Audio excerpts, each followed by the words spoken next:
Should we wait a few minutes? Hello, everybody. Hmm.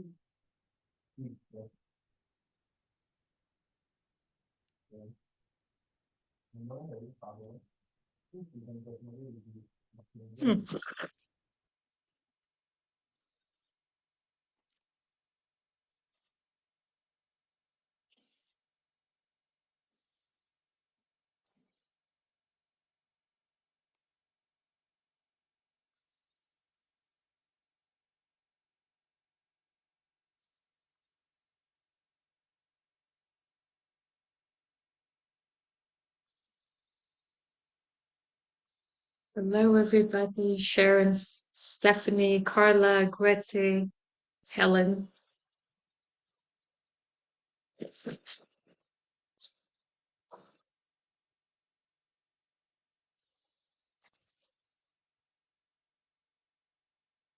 Good evening.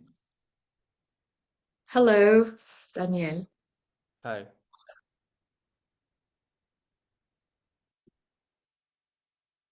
Hello, Daniel. Hi, Francesca. Finally. We did it. Finally. Where are you? Where are you at, Daniel? I'm from Switzerland, near Zurich, Okay, and I was invited by Francesca. very good.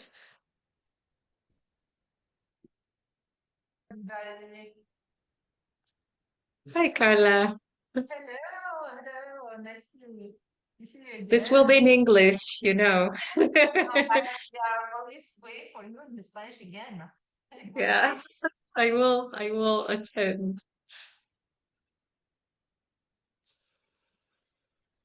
Hmm. Okay, Alan, good to see you.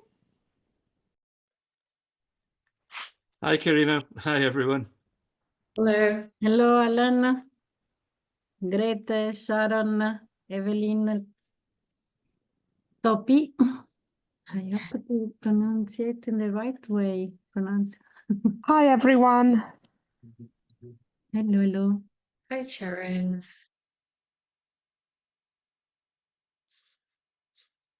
Okay, 2 more minutes, and we'll start.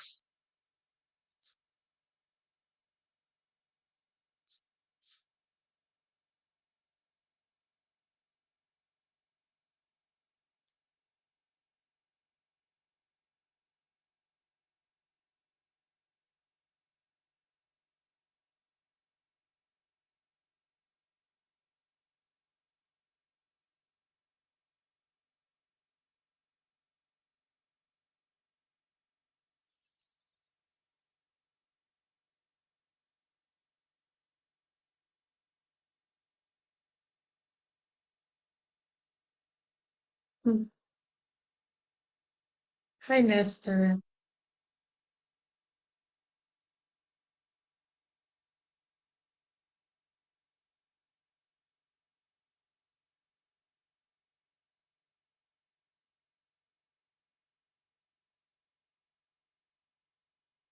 Okay, good day.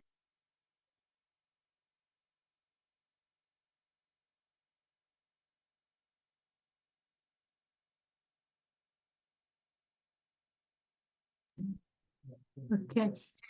Our videos are pinned, the four of us, Yefit, Norberto, Karina, and I. So everybody else actually will be not visible in the recording. Okay. Okay. Of course, if So- you don't want to risk to be recorded, then you can keep your camera off. So we will be. I mean, Sorry. otherwise, I prefer to interact with faces personally. Yeah. So are you saying the four of us will be pinned or not? We are already pinned. Oh, okay. I don't see. I see everybody. Okay. Or Francesca, do you mean spotlighting because it's a different function? Spotlighting, yes. Mhm.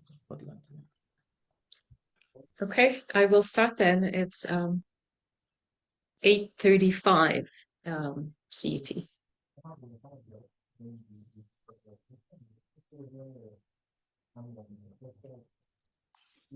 Okay, so hello everybody, and welcome to the panel discussion Unpacking the TEDx Experience. Very exciting. So many of us as Toastmasters, we are public speaker enthusiasts, and we might have a vision, aspiration, curiosity, questions about how to get to speak on TEDx events. We wonder maybe what it takes, how to get there, what it requires, if it's easy, if it's difficult.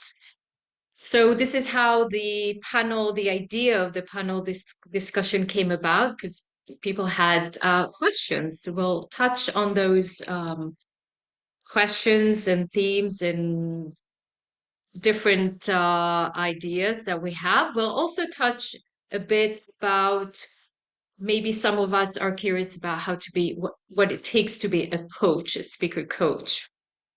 So we'll also touch a bit of that. We have amazing 3 very experienced Toastmasters members and very experienced TEDx coaches, speakers, and all of the other titles that they have in TEDx. We'll look into that today with us. So let me introduce them first of all. We have Norberto Amaral, who is a DTM.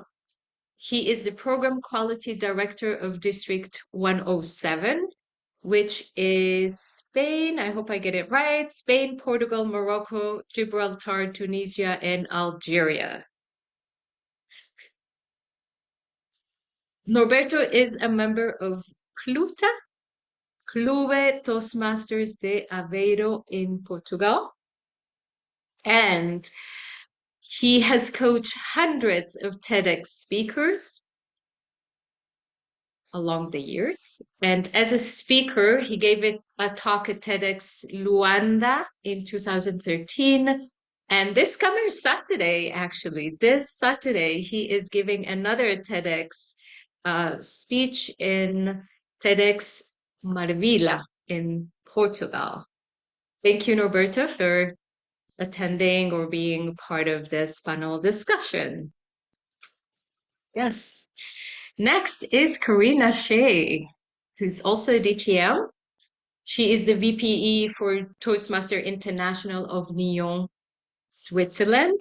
And she started an advanced club called Insights, where she's the president.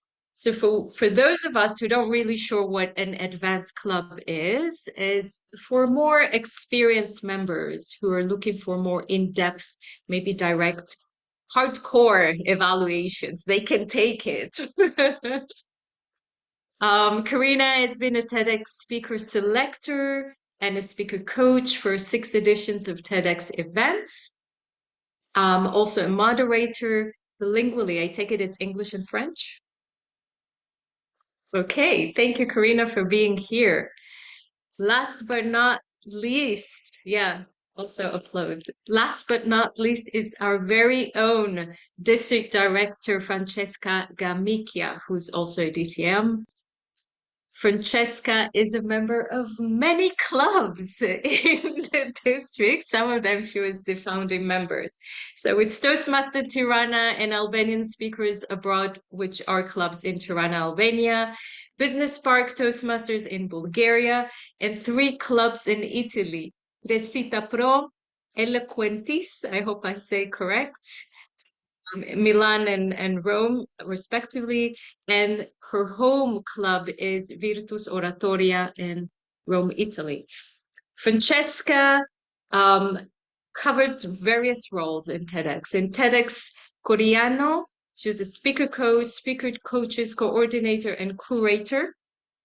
In TEDx Sopleto, since 2021, speaker coach, speaker coaches coordinator, and for TEDx Alcamo, she's preparing to request as licensee for April-May 2025. She also a speaker. I saw It was in Italian, but I saw the video was very good of Corteda's speech. I had to translate it, but it was very good. Thank you also, Francesca, for being here and suggesting this also panel discussion. Before we go into the questions, I would just like to say that we'll have time for questions and answer from the audience at the end of the session. You can also write it in the chat and I will look for it and ask the panelists at the end. But also I wanted briefly to explain, I said a little bit of different words here, curator, coordinator, licensee. So let's see that I get it right. Speaker, we know what it is. Speaker selector, I imagine that person who decides on who gets to speak. Then we have speaker coach, one who coaches the speaker how to be on stage. And then we have curator and coordinator. So the curator is more focused on the creative and thematic vision of the event. And the coordinator manages the practical execution of the event. It could be two different people in the event, or it could be the same person. Licensee, I imagine, is wanting to get a license from TED as the TED organization. Yeah, I'm looking at Francesca to see that she actually approves what I'm saying. So gets the license and is also legally accountable for the event and in TED's, the organization eyes. Okay, so with no further ado, let's get started. To understand the process of TEDx. So first question to you is, and I'll start with Norberto. What is the difference between speaking at TEDx event versus Toastmasters speech at the clubs, even if it's a professional speech, let's say of 20 minutes? Is there a different mission behind, a different purpose behind it? How do you see the difference? Yeah, that's the crucial question, the million-dollar question, I would say. And it's very important because we have lots of people from Toastmasters wanting to become speakers at TEDx events and thinking they're about the same thing, but they're not. So at Toastmasters, you know what speeches you give. Of course, you can do whatever you want. It's about your opinion. It's about an insight you have. It's about inspiration, inspiring somebody. And it's all good. It's all fantastic. But as we know, it's more focused not so much on the content, but on the delivery. And at TEDx, it's different. It's all about the idea that you're sharing. And the idea, sometimes it can be an opinion, but it has to be a little bit more than that. Or sometimes it's about a life event or something, but it has to be a little bit more than that. It's not about ourselves. It's about the public. It's about the world, the community, how we can improve our community or improve the world. So if you have ideas that can improve the way people think about the problem or solve a problem, or if you are already involved in a project where people, as with you, of course, and yourself and other people are gathering in order to solve a problem that you found, that is material for a TEDx event. And at Toastmasters, you can do all this, of course, but a lot more. I think it's actually on the TEDx side that we actually are a little bit more, I don't know, maybe picky or selective, restrictive, but that's how we like it. It's about the actual format of the ethos of TEDx. Mm-hmm. So is it that you're saying actually it really depends on what the idea is more important? Exactly. The idea itself. Mm-hmm. And some people can confuse that with an opinion. It can be, or it may not be, but usually an idea is not just about my own opinion. It has to be grounded in facts. It has to be fact-checked. It has to have a lot of other qualities that you can't just go onto the TEDx stage and say whatever you want. There has to be something more real than that, It has to be something that doesn't just, it can come from the heart, but it cannot just be coming from the heart. It's be coming from everywhere and to be delivered there. Mm-hmm. Thank you, Norberto. Karina, do you have anything to, yeah, now I see the hand. do, actually. One of the things that Norberto touched on is it's fact checked, or it has to be based on fact. And I think we can go one step further. And I would say, based on my experience with the 6 editions of TEDx Ecublin in Switzerland, it is also based on expertise. So it's not, oh, I finished a path, I'm a really good speaker, now I should go and be a TEDx speaker. It's first and foremost, what is the theme of that particular TEDx event? And am I an expert in something that relates to that? And coming to this point about fact checking, at our edition last year in May, we had a scientist who was talking about microbiomes and how important they are. And when the video was submitted to TED and they'd gone through it, they came back to us asking for the literature that had supported what he presented, which he, of course, he had, because he's a scientist, he had all of the information. So he couldn't stand up on stage and say microbiomes are ABC without knowing that they really are, and without having the scientific material to defend it or to support it. And if I'm not mistaken, when we uploaded the video on YouTube, we had to put those references as well. So it's that fact checking which is important. Okay. And when you say expertise, how do they measure whether what is considered I'm an expert on something? Well, that comes to another part. Now, I don't know that this applies to every TEDx event, but certainly at the university, we reach out to potential speakers. It isn't a free-for-all where somebody says, oh, can I speak at your next event? And based on the theme that we will have chosen, we then reach out to the people whom we think are experts or have a lot of knowledge in that field. To give you an example, our upcoming edition is on the freedom of choice.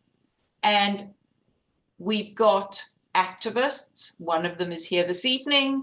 We have professors in philosophy. So we are really reaching out to people who have given a lot of thought to this concept of freedom of choice. Thank you, Karina. Francesca, anything to add to that? Not about the concept that are already very well explained by Norberto and Karina. I can add one more example if this can help people. For the first edition of TEDx Alcamo, which I'm preparing the request, the theme will be the Sicilian genius around the world, because people coming from Sicily, which is my hometown, by the way, they immigrated a lot in the past, all around the world. And I want to collect people on stage that they did success, they have success, they did something amazing in the society, but maybe in another country. And I want those people to be back for at least for one time on the stage to give courage and inspiration to the Sicilians that still are living in Sicily. So the way we will select the speakers, it will be, first of all, we will do an open call and everybody can candidate, and then we will go through the selection mainly according to the process that Karina has very well described. And those people, they might be already famous, or they might have a little bit of fame, because if they are scientists, probably only a couple of us know them. But of course, they should be some people that they did something already. Not they are planning to do something, they did already something. And this is very important, because when we want to inspire, we need to base our talk on something that we already achieved, and we can describe not only the success or the idea, but also the problems that we encountered during the during the way. Mm-hmm. So is this, by the way, under your title as the licensee, you decide what you're looking for? You decide what it's going to be about? Yes, the TEDx organizer, they are really free in choosing the theme of the conference with the restrictions that Norberto and Karina has explained. For example, no bad signs at all. Or and we try to talk about something that can be relevant for the community, for the local community, because X means local community. And what is relevant in a little town in Sicily might be not relevant at all in Porto or in Zurich, and vice versa. Okay. So you have to think about what would actually, as we Yes. say in Toastmaster, know your audience. What would actually speak to the Exactly. audience? The motto of TED is idea worth spreading. So you need to think about what idea is worth to be spread. And TED help us, help the local organizer very much, because there's a website where you find a lot of information, what is possible to do and what is not possible to do. So this is already a very clear indication, very clear guideline about what you can find in a TED event. So this would lead me to the next question, but I'll stay with you, Francesca, because you started saying the next question is, how are they selected? We kind of touched about it. Karina also touched about it, but you say you first open it up to, let's say, any Sicilians or ex-Sicilians, but then do you go, or the organizers go and check that they actually did something, or it's true what they're saying, or is there some sort of investigation? Surely, of course. Of Right. course, because this is our responsibility. Right. You And don't want to take a chance of accepting someone and then seeing that they're not good enough. it's a matter of respect both for the audience that spend one day with us, and also for the speakers, because if the speakers have a bad experience, if they don't get what they wish to get back from the event, then it's bad also for them. So and sometimes, I had to refuse a lot of candidacy because they are not aligned with the mission or with the theme of the specific event. And if I see that I have a good person in front of me, I try to find other opportunities for this person, because it's nice, but it's part of responsibility to be clear with the mission of the TEDx event. Right. In my experience, and then I know that Norberto and Karina, they can say something as well. Yes, I know. So I see it's a lot of work. Yes, I do want to ask Norberto, for the events that you were part of, how is the selection process, or is it kind of the same where it has to be very specific and the organizer actually are the ones to approach the others? Yeah. We do approach the people that we want in the first place, and most of the speakers come from that, although we always leave a little bit for serendipity. So if we have, for example, people who recommend us a speaker on a certain subject that is directly related to our topic, then yes, we will hear this person.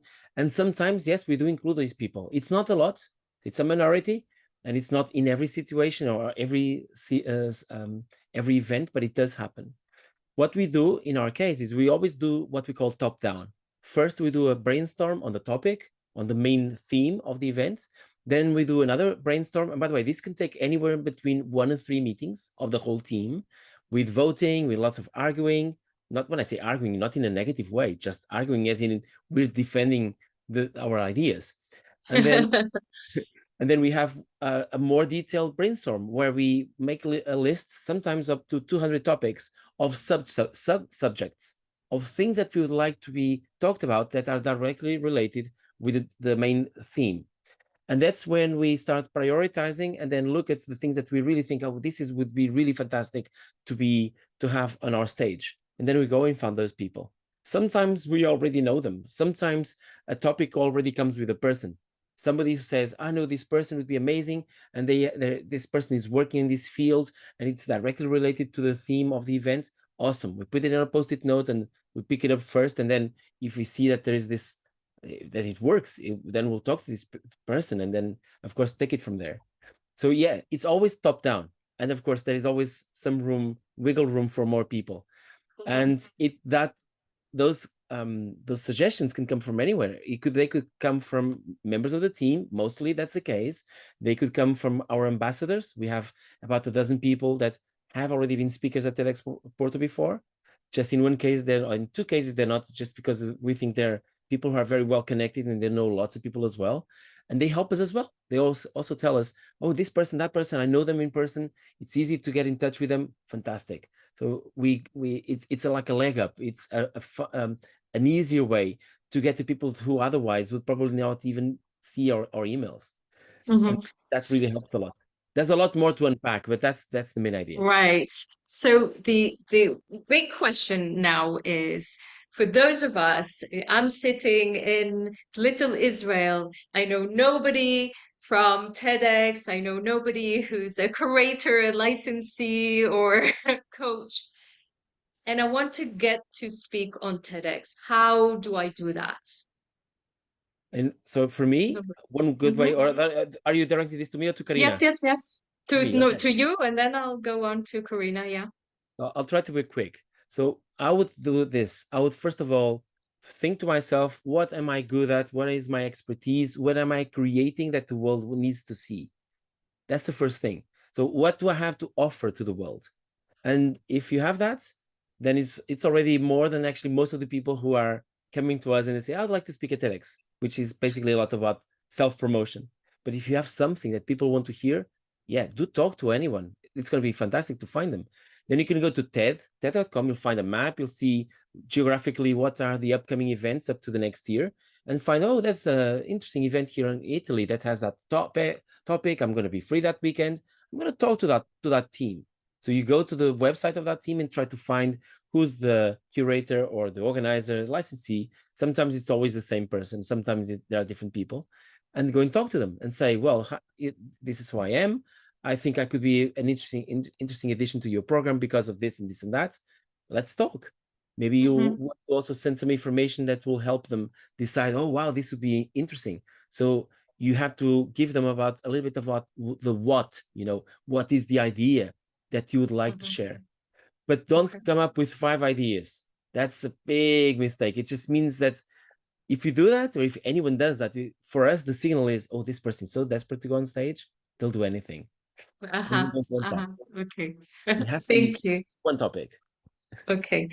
Karina, but if I go online, first, Ed, if you have anything to add to that, but if I go online and I see the events, do I find the email addresses or how to contact? Very easy. Because, very easily. It's there. As Norberto said, it's there, and they're actually usually, well, in the past when I've helped people, very easy to find. And I think Norberto mentioned something really important, which is that idea of what do I have to offer to the world? What is it that also meets the theme of the event that the people that I'm approaching? Because I might be an expert in rare diseases, but believe you me, there is no TEDx event on rare diseases. So it doesn't really help to be an expert and to just scattergun different TEDx events and say, oh, I'd be a good speaker at your event if my theme or my expertise doesn't lend itself to the themes. And I think one of the other things that we haven't really mentioned, which is quite different from a Toastmaster speech, is that they are usually, in our case here in Switzerland, 12 minutes. And it's quite different preparing for a 7-minute speech than for a 12-minute speech. And also, when we're training them, for those who are going to be using a PowerPoint presentation, we have to train them in that as well. It's not just, how we do in Toastmasters, use the stage, they don't have a stage. They've got a little red carpet and they have to stay on that red carpet.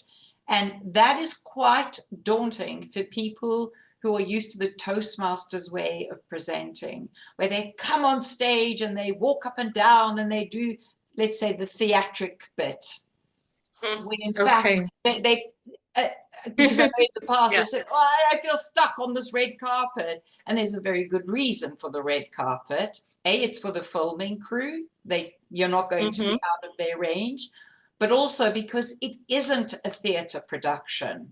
It isn't all about the body language. Yes, you do need vocal variety, but it isn't as dramatized as we make our speeches.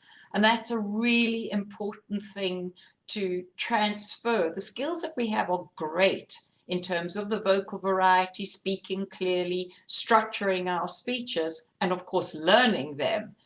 But it isn't theatrical. And I think that's quite important to stress to people. Yes. My other big thing, and Norberto touched on this, is why do you want to be a TEDx speaker? I always ask that. Why? Why do you want to be a TEDx speaker?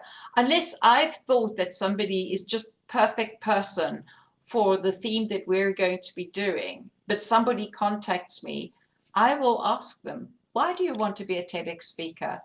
And you very quickly get a sense of whether it's for their moment of fame and getting their videos onto YouTube under the umbrella of TEDx, or that they genuinely want to share an idea or a solution, or they've got this burning desire to share something which they think is important and relevant to the theme of the event.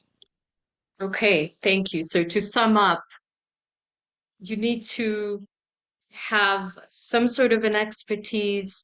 You need to really contribute to the world, let's say, or to the event. And you can also see and find all the themes under the website of TEDx and get in touch with the organizer to try and talk about it and try and get in. Which you started touching that, Karina, but I'll ask Francesca about it. Then what is the process? What to expect? Let's say I got in touch, I have an expertise, I'm great, they love me. What does it take? I get to what is the process to start the training, the coaching, or what to expect? Okay, let me tell that we don't have the process because all organizers, they have their own process to select and to train the speakers to go on stage. So I can tell you about the process I am following. It's a process among the others. Let's say that we selected a bunch of 30 speakers, 30 people. They have good curricula. They can really go on stage and deliver some value to the audience. Then we need to select among these 30, maybe 10, 13, or 8. So how do you select these people? Okay, each event might have different criteria. One criteria, of course, it's the variety, the diversity. You don't want to have at the stage 2 people speaking about the same theme from the same perspective. You want also to offer different perspective, different angles to the same topic. So sometimes you can be a very good speaker, but you are not lucky because someone else has already been selected for that topic. And for this reason, I always, when I have the first talk with a candidate, I say such things from the very early beginning, because I don't want to nurture expectation that they might be broken afterwards. Yep. I am very clear, okay, this is not only me, it's a team. that we select the speakers, we have criteria. Of course, some criteria you can share with the speaker so that the person understands what is going on. And if we go ahead, this is the pact. And I submit also a pact. This not all the organizers have a pact, but we have. And this is a pact between an agreement between the TEDx licensee and the speaker. And in the pact I have prepared, in the agreement I have prepared, we have things like you are, you know that you cannot, co-branding is not allowed. So you are not coming on stage to sell your business.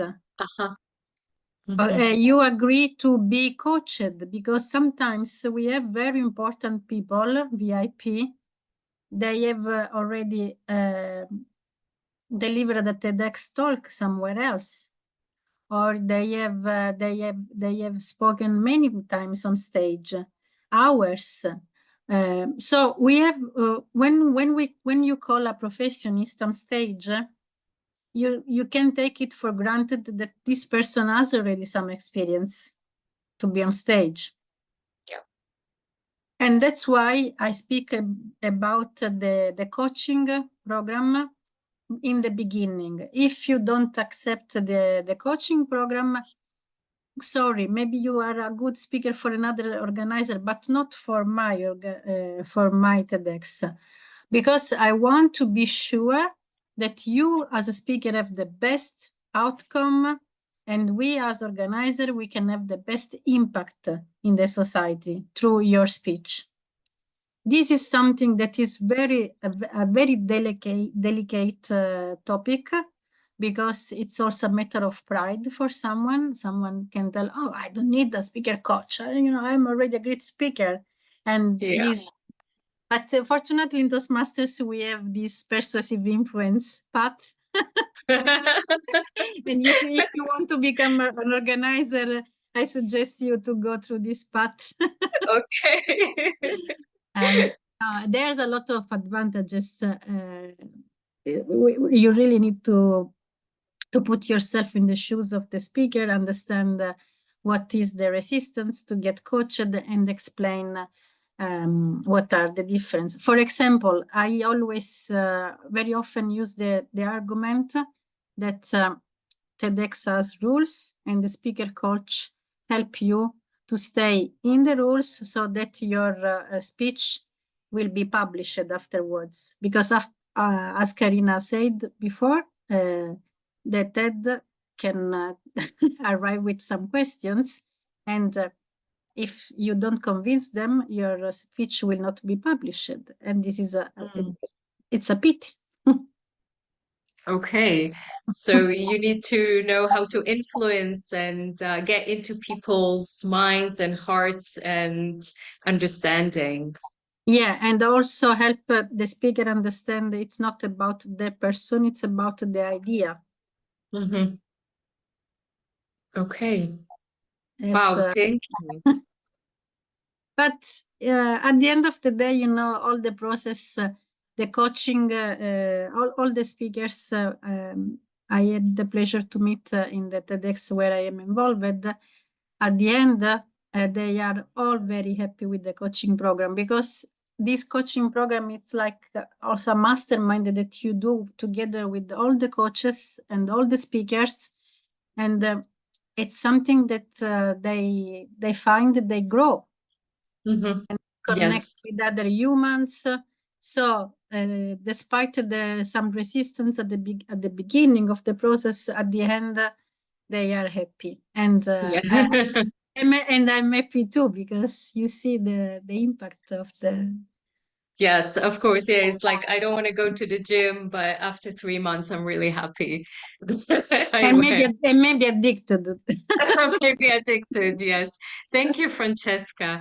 Roberto, in your events that you were a part of, is a coach a must for the speakers? Is it as a choice? Is it a recommendation? What is the processes that you... Yeah, for the speakers that need it, that we feel they need it, yes, definitely it's a must. but not all the time. For example, we're going to have our event in 5 weeks. It's going to be Saturday, 4 weeks from the next Saturday. And we just realized that having a look at 15 speakers, that only 3 of them actually need coaching. Why? Because we've been online, we've watched these people, we've been in with them already and think, these people don't need any coaching. They know the idea. They speak about the idea from their heart and from their imagination, from their experience, from their place of knowledge. So we think, what are we going to add to these people? They already have everything, and we don't want to concern them too much. Having said that, there have been cases in the past where it's the exact opposite, where all the speakers need help. Now, we don't actually call it a pact, but we do exactly what Francesca is talking about, which is we want to make sure that when a speaker is invited, when we finally say, we close an invitation as in saying, yes, let's join, let's come, we want you on our stage. We always tell them, but you have to agree to this, this, and this, and this. Now, we don't actually have to sign it or anything like that, but they have to say, yeah, that's fine. And for us, that's enough. We've never had any problems. So we don't want, let's say, we don't want to make it too formal. We are very informal at almost every aspect. So we would like to keep that informality. We actually, instead of being formal, like with contracts or anything like that, we give hugs. That's a lot better. Speakers are always surprised. And so, for example, we had a sleep therapist with us last year. She's an amazing woman. She's about 70. Everybody looks at her as though she's this woman with huge experience, which she is.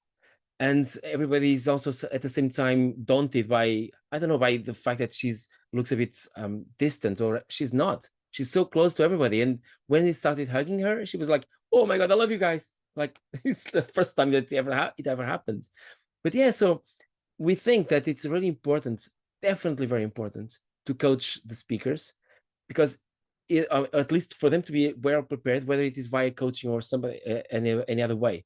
For example, today we were with somebody who has never spoken at a TEDx event, someone who's very formal, someone who usually works in the EU and so on, in lots of different commissions and so on. And this person has everything. They know exactly everything.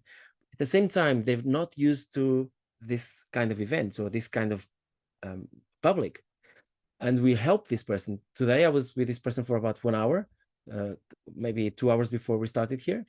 And we talked about the topic and how we can structure it in a way that is more conducive to a good talk.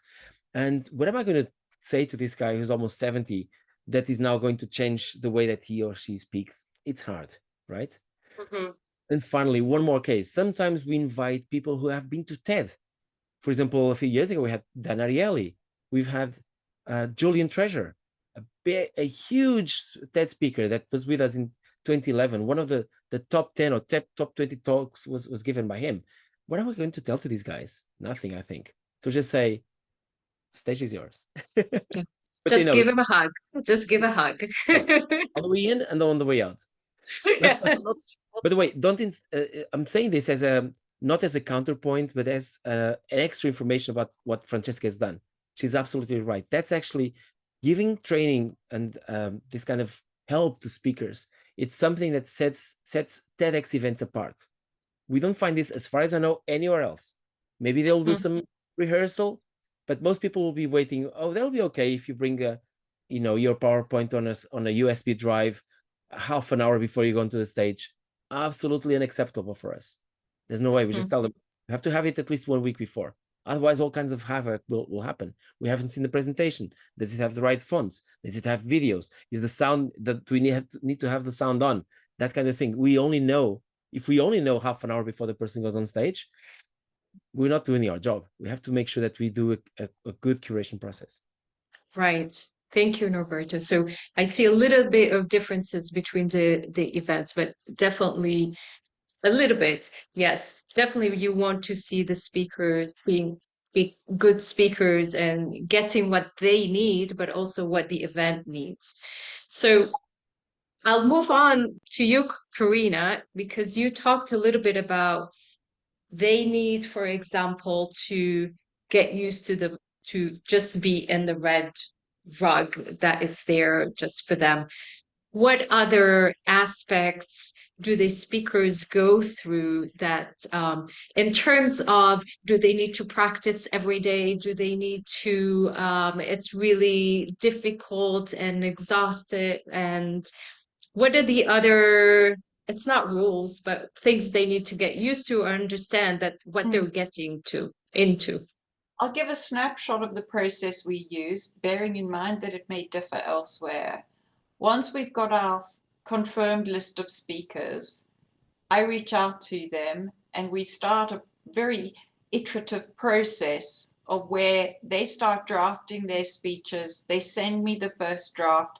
I go through it for all sorts of things that I'm looking out for: the use of the language, the flow, as you would do, of the speech, the value of the speech, whether it is meeting what we agreed that it should meet as our theme, and whether in fact it is giving something additional. And that I actually do now, I check that this hasn't been regurgitated by artificial intelligence, that it's really something they are knowledgeable about. Perhaps not super qualified experts, but that they've experienced and have the knowledge of that topic. Once, between the speaker and I, once we are happy with the script, we then start with practicing. The first few are done online using Zoom just because of the distances and time. And those practices, what I'm looking for is the way they express themselves. Here in Switzerland, we have, and I guess it's everywhere, we have people speaking in from multiple different background languages. They're not all native English speakers. Our events are usually run equally in French and English. So we'll have some French speakers and some English speakers. And that's why I say I have to moderate in both languages. And those practices are just to get them familiar with the expression, the pauses, the vocal variety. And then for the last usually 6 weeks before the event, except the last few nights, I have what I call in a drop-in center at the university where the event will be held. We have a meeting room, and from 6 till 9, the speakers can all come. Whether they come or not is their problem. I am there, and usually in the past, this has worked really well. Most of them come every time in different, say out of 8 speakers, you'll get 6 at each session. They listen to each other. They give each other feedback, which is really a brilliant way for them to be, or say, audience members and learn and give each other feedback. Somebody brings a packet of crisps and some fruit. It's very light-hearted. There's a lot of camaraderie, a huge amount of laughter, especially when somebody makes a mistake. And then we keep doing that. And then for the week before, I say, no more drop-in. You really are ready. You need to now practice on your own. And the night before, because our room is not a dedicated room, it's all prepared. The students get the room ready. And the night before, we have a dress rehearsal. And that is a very important event because that is the first time that the speakers, if they've never been to a TEDx, or never been a TEDx speaker, it's the first time that they will be on the stage and will see what it's like with the lighting. Because of the filming, all the lights are centered on the speaker, and the auditorium is actually quite dark. Speakers are used, we as Toastmaster speakers, we're used to having eye contact and seeing the audience. But in a TEDx, you barely see the audience. You can make out shapes. And that's really important. If, for example, a speaker starts a speech with, by a show of hands, tell us who has done anything, you won't see whether there's 1 hand or 100. That's what my role is if you're going to ask a question, you've got to be careful how you ask the question because you will not see the answers in the audience. And it's also quite, the lights are bright and it takes getting used to. That dress rehearsal is really important. And a bit like when I used to do ballet dancing, if the dress rehearsal goes badly, the evening, the main event will go really well. And I don't know what it is, but it's as if the speakers are suddenly far more nervous that dress rehearsal, and they suddenly realize, oh my God, this is happening tomorrow. And it just ups the ante. They come the next day so hyped up, so ready to go for it. And once we tried to do the dress rehearsal 3 or 4 nights before the event, and it fell flat because that adrenaline and energy didn't carry them through. And I think that dress rehearsal is critical. And they get used, they can do it a few times. We also get the filming crew to test things out, to see what the lights are like, to also see if somebody wears glasses, how it affects the filming. So there are all these finer things that are tuned, the volume, because some people, even with a microphone, they're still very softly spoken. So the technical team work with that as well.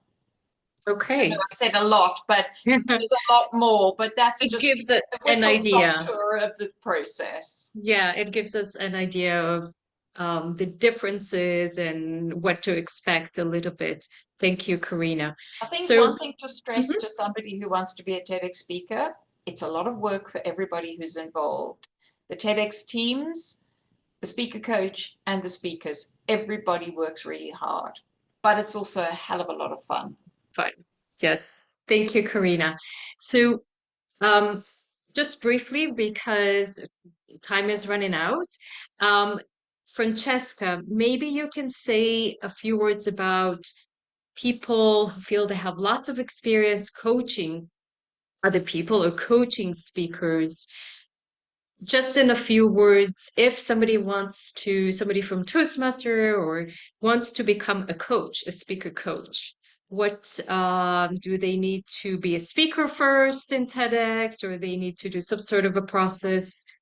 Yes, go ahead. I personally believe that if you want to be a speaker coach because you like the TEDx conferences and mission, so you totally want to be there to support the mission of TEDx, you should reach out to some organizer, because if you are not yet ready, you can get ready.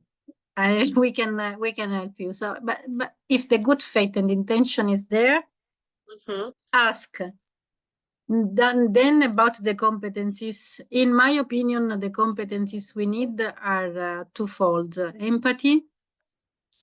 This is not a top-down activity that you tell someone, this is, I am the coach, you do this, and no, it doesn't work. For example, I had a coach in my team, coaches in my team, they worked with the speaker, not together at the same time. The speaker was sending the speech. Maybe the first time was just a WhatsApp audio, and then a video, because this person was very busy through all the day, and the only moment he has to work on the speech was after midnight. And what you do in these cases, you need to be flexible as a coach, because you are there to serve. So first of all, I would say empathy and the attitude to serve. And secondly, we might consider competencies like, do you know how to structure a speech? Do you know how to nail an opening? What are the characteristics of a bombastic call to action at the end? How do you build the bridge between the body and the call to action? So these things, how do you help someone which has no vocal variety or which has very low voices? So you really, as a coach, I would say that some experiences in having been a mentor in Toastmaster is very helpful. And it depends on the team that is built. I built team where I have very experienced coaches, and also some Toastmasters. They are passionate, but they are maybe 2-3 years in Toastmasters, and I see something in them, and I involve them. And during the mastermind, because we have the mastermind, like Karina told, I ask questions to involve these young coaches. Like, for example, can you tell the speaker what is the message you got? And how do you want to help this? What change in the body language you would suggest to this speaker to have the message he wants to deliver through? So, and that's said, if you have empathy and you know the technique of the public speaking, then you are already a coach, in my opinion. Okay. So yeah, so they can also approach the coordinator or the organizers and say, well, I want to be a coach, I have experience, and then you talk about it and see if they fit, and maybe give them a little bit of training as much. At least I would hear from you what you can do for my organization. Yes. But maybe some organizer, they have already a paid coach, because it's also it's possible also that you pay for a coach, and it's one single professionist that coach everybody who needs. Yes. And if you don't need, because you are lucky to be at TEDx Porto, and you have an edition with where nobody needs a coach, then no need. Yes.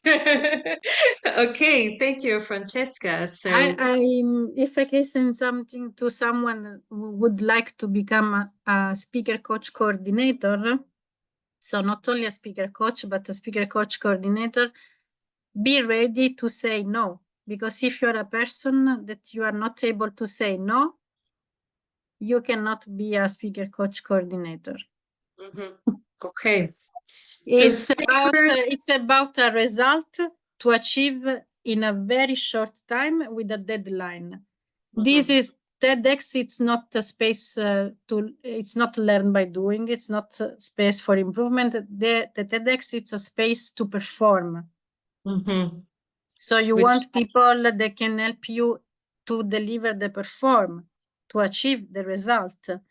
And sometimes you see that the person in front of you is not yet ready, and you have to you have to say no. And that brings me back to the very first question that we had today about the difference between Toastmasters and TEDx. Toastmasters, we're there to learn and improve, and TEDx is to perform. And it's a bit different for coaches, as if we look at mentees and mentors in Toastmasters, coaches in TEDx, and speakers. So, and I want to ask, in one sentence, before I open it to questions from the audience, and also I'll start, Norberto, with one sentence. Why do you like being a coach? Like, what's the best thing about it for you? I get to talk and meet the most amazing people.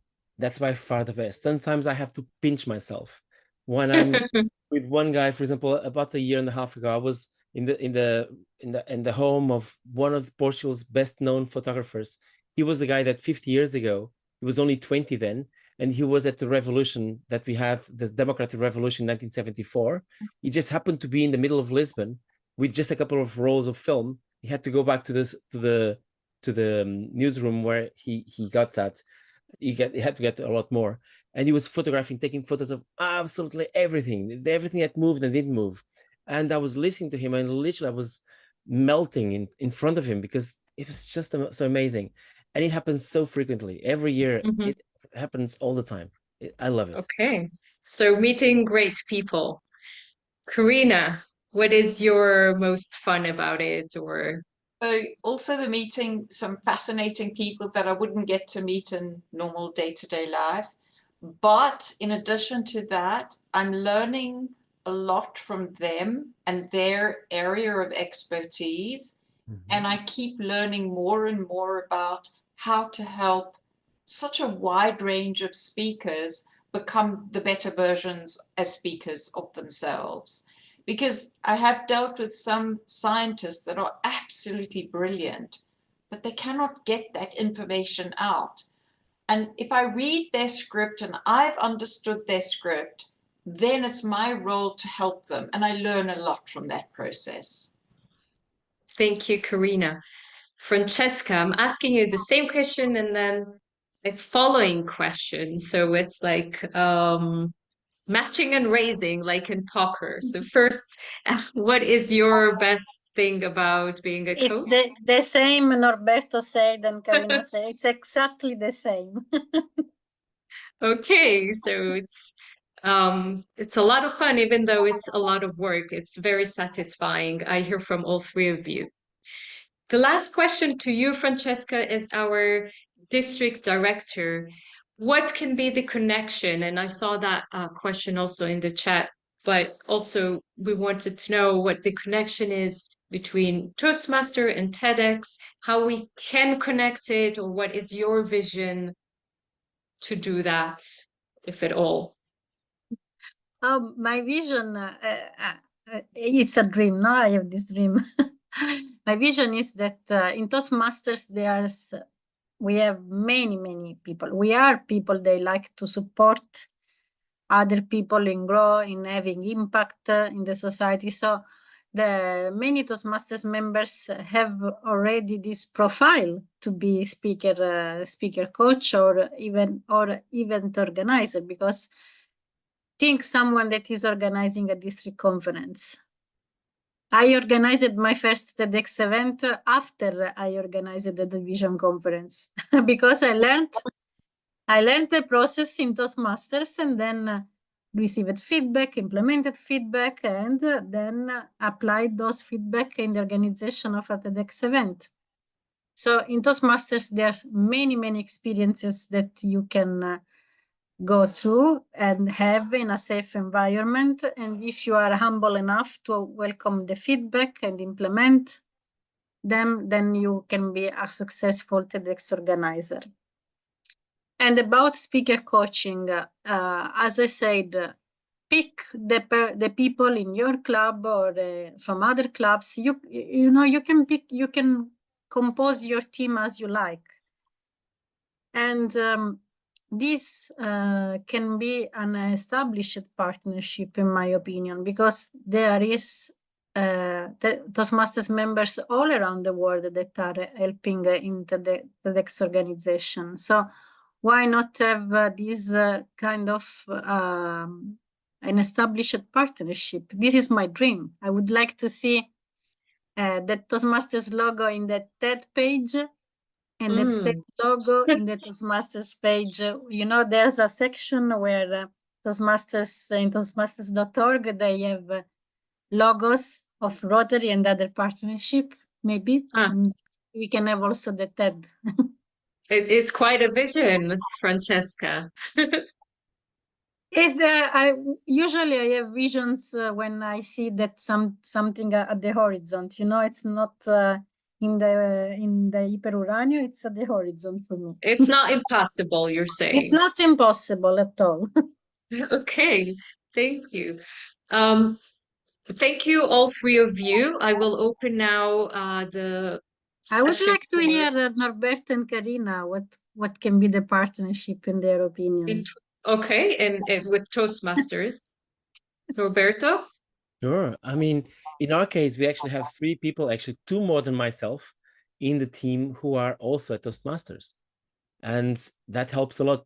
So we don't actually make a partnership, but we do talk with lots of people from Toastmasters, of course. Lots of people from Toastmasters come to our event as well. In 1 year, more than 30 people came, which is amazing. It's really fantastic. Wow.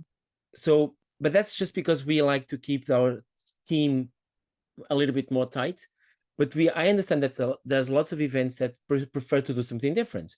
For example, I actually am a speaker coach for other events. They open it up, that process, and without actually, not because I'm Toastmaster, but because I'm a TEDx organizer.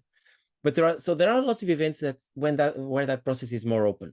I think we need to local Toastmasters clubs can approach their local TEDx events and ask them, what you guys are thinking? Can we help you? and by offering our help. I'm sure that there must be something really fantastic that comes from there. Yeah, that would be amazing. I'm sure many Toastmaster members would like to do that. Exactly. So, yeah. Karina, anything you would like to add? Yeah, as a result of having been a speaker coach for TEDx and the moderator for these 6 editions, I was contacted by a university to go and provide training for their lecturers because let's face it, a lot of lecturers are dead boring when they speak. I wouldn't call it a partnership. I'm not sure that I can see TED saying, oh yeah, Toastmasters, we're happy to partner with you, because TED is a very big organization and they stand for something quite different to what Toastmasters stands for. But who knows, with Francesca driving it, anything is possible. Of course. Thank you, Karina. Okay. I see Yoko, you raised your hand. Would you like to just say your question? Yes. In Geneva, we just started a new collaboration with the Graduate Institute of Geneva, as Francesca has helped us understand how it works. And I was wondering, but this year it just started 6 weeks before the actual event is coming. So we felt we just started the coaching or feedback session with the student, but we were only given 2 sessions for the students for 2 hours. So 2-hour session 2 times. And we feel that next time we would like to involve more in advance so we can have more time. And I'm understanding from your sharing today that there's no typical time frame for organization, and some speakers will be coached, but some are not. In your experience, I'd like to know what was the shortest preparation time with the speakers, and what was the longest time with the speakers for the preparation, and how many times the session was involved with the coaching, and the duration of each session. Are you asking someone specifically, Yoko, or? No, for all 3. Okay. Francesca, would you like to take that? The shortest was at the beginning with someone that was not coachable, but we agree already to be on stage. So this person just came for the general trial the day before. This day, it's important for the coach to understand that the day before you cannot give a list of things. You can give maybe only one, like the jacket, change your jacket, or it's because it's the day before. They need the adrenaline, they need the enthusiasm. So this was the shortest. And the longest, I think it was about 20 hours work that you can spread in different days or months, depending on the speaker availability. But in this case, I'm speaking about 20 hours for a person that she was very shy. She had an amazing story, personal story. She built a company that was really, like Roberto said before, I was like hiding myself but she was totally shy, and we needed, first of all, we needed her to give some coaching, and then public speaking coaching. Okay. Yes, Yoko? Okay. We have a question in the chat, and I think Norberto, you already volunteered to answer that. Do you have some sort of system with volunteers, team of volunteers to be mentees for the event, or any kind of volunteers, except for the organizing? I guess that's the question, except for the organizers team. So what we have with us is, of course, we're all volunteers, but I think what you're talking about here are the volunteers that probably be with us just for the event and the 1 or 2 days before. So I think I'm going to focus on that, but tell me if it's not. What we do have, yes, we do have a program where the volunteers are not with us just for the day, just for the eve of the event. They actually start working with us for at least 6 months before. We have at least one meeting every year. Sorry, not every year, every month. We get together with them, we have lunch, we have dinner sometimes. We sometimes go for a picnic in the summer. So these people are with us not just for those dates, but they actually stay with us for years in a row. Some of them, in fact, are what should I say? Some of them, it's actually the opposite. It's some people from the team, I would guess at this point, more than a third actually came from the team of the volunteers. It's a great way to see if people work well together, if they have the right attitudes and so on. So yes, they come. They stay there. The volunteers there are anything between 18 and 68, something like that. And it's great. So I wouldn't say they mentor each other or something like that, but they certainly find other people that sometimes they will not be able to find anywhere else. And it's great to see them year after year, they still come. It's fantastic. They learn a lot. I've seen people, for example, that started from the volunteers, they started making, I don't know, for example, video interviews. And we gave them feedback, those video interviews are too long. All of a sudden they were in the main team. Then in the main team, they progressed all the way to become the head of a particular area. And years later, these guys are, for example, in some cases, heads of marketing in some places. It's amazing how far some people progress because we believe in them. It's not just because of us, of course. It's because of these people, but we gave them that opportunity to flourish, to literally to bloom and to come out. We love that. But so this one, no. Go Sorry. ahead. Yeah. I was just going to say that we don't actually have a program with that name of mentees and mentors and so on. But in effect, that's exactly what we do. But then how do you become then a volunteer? Can you just, again, get in touch and say, well, I want to volunteer? Yeah, we have an email from somebody who leads the volunteers team. There's just one single person who does all that. She's a woman full of energy. She loves all these kids and grown-ups. It's fantastic. They can simply send her an email. She will talk to them. She'll interview them. They will come into the team. And then sometimes what happens is we see if they have this identification with us or not. If they do, they will stay with us. If not, they will drop out. It's normal. It's just organic. Thank you, Norberto. Any other questions from the audience? Raise your electronic hand. There was another question in the chat about, let me find it again,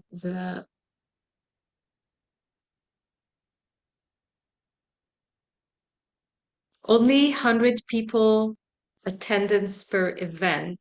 Yeah. Norberto, you say yes. Yeah. So TED has this thing that if you want to have certain perks, let's say, one of them is to have an event bigger than 100 people, you have to go to a TED qualifying event. What is this? Well, in most cases, it's actually going to the big TED, but that's extremely expensive. We're talking about 12,500 euros. It's a lot, plus trip, plus food, plus accommodation, and that's expensive. This year, for example, there's going to be one event in Vienna about AI. It's a smaller event, but not that much smaller, and they're selling it for a much lower price, currently for about 1,000 euros. It will rise because it's just a promotional moment, a promotional price right now. But if you go to this event, you will get to meet lots of other TEDx organizers. You'll also see what the TED event is like. And this is a way for both TED to bring people to come to their conferences and also for people to learn about good practices or best practices. And then they'll get that. There's another thing, by the way, which is not as well known. Some events, some teams, TED doesn't give them the name of the town unless they've also come to TED qualifying events. For example, if there was no TEDx Porto, and if I were trying to apply for TEDx Porto, and if I hadn't gone to TED events, what would happen is probably they would just let me have the name of a square, of a street, of a garden, for example, because they would think, oh, Porto is big enough so that maybe there's somebody in Porto who either has already been to TED or will come to TED, and then we will award the name of TEDx Porto to that person, and not just anybody, let's say, who goes there. But it just so happens that if you get that license for a street or a plaza or something like that, a square, then if you do go to TED, you get the right to change the name of your event. Some people change it. For example, we have a famous Toastmaster, Cristina Huesas. She's from Vitoria-Gasteiz in the Basque Country. Her TEDx event was called Almendra Medieval, which is the old name, like the medieval almond. That was the shape of the center of Vitoria-Gasteiz. And then she went to TED in 2016, if I'm not mistaken. And then she got to change, and now she's TEDx Vitoria-Gasteiz. It's Wow. some other people just prefer to leave it as it is. You know, oh, the name is already well known. It's fine. Right. Like Wow, thank you, Norberto. Francesca said some of her events attended 1,000 people in the events. Yeah, I'm not the rich person. My licensee in Korean, he's also not rich, but he for work he has the opportunity to travel to US, or we had one in Edinburgh some years ago, so he was able to travel, and he attended, of course, also as an investment, because you have to consider the return of investment. If you go and attend such an event, you pay a lot, and then your team is not able to organize a 1,000 participant event. This might be a waste of time and money.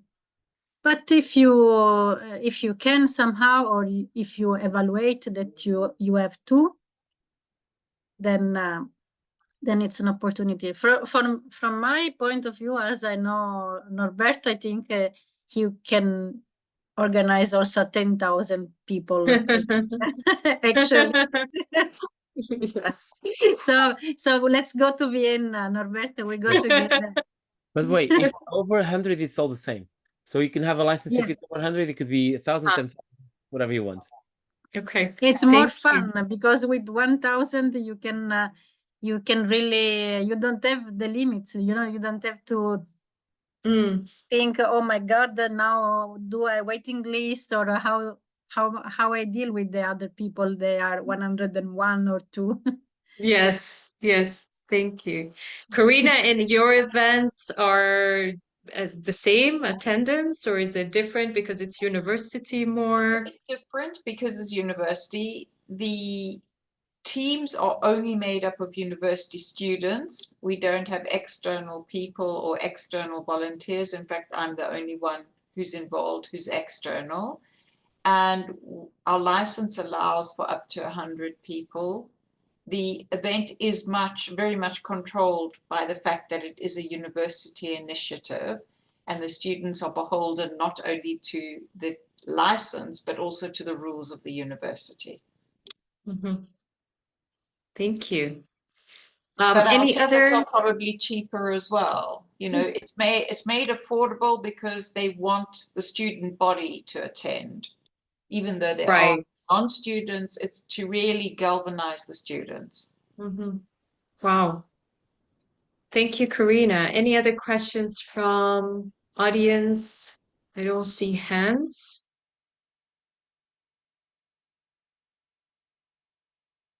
Okay, so I would like to thank the three of you for being here.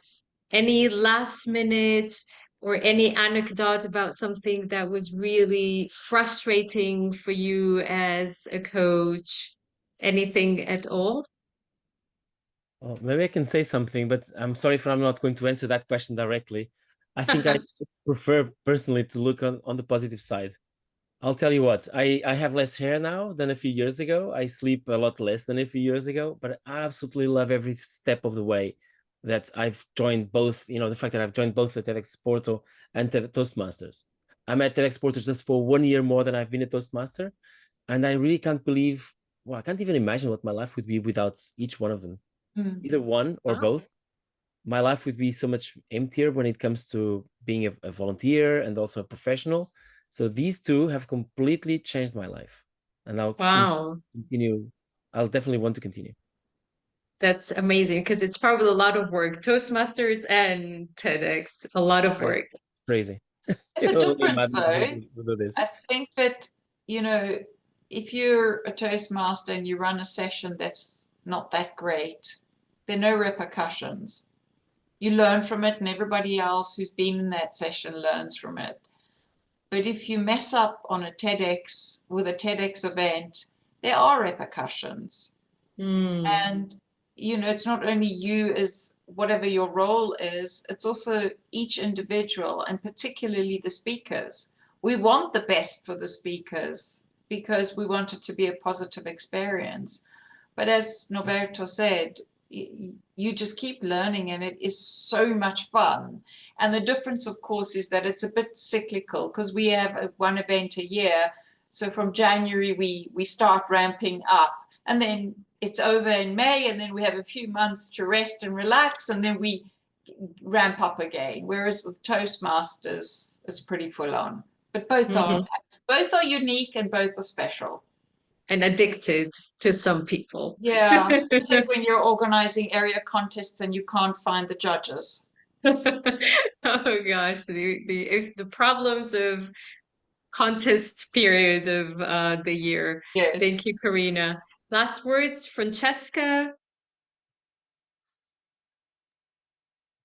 Believe in it, reach out to someone and go through. That's the summing up of this of this discussion. Thank you so much, Norberto, Karina, Francesca, for honoring us and giving us your information and knowledge, expertise, and your enthusiasm about TEDx.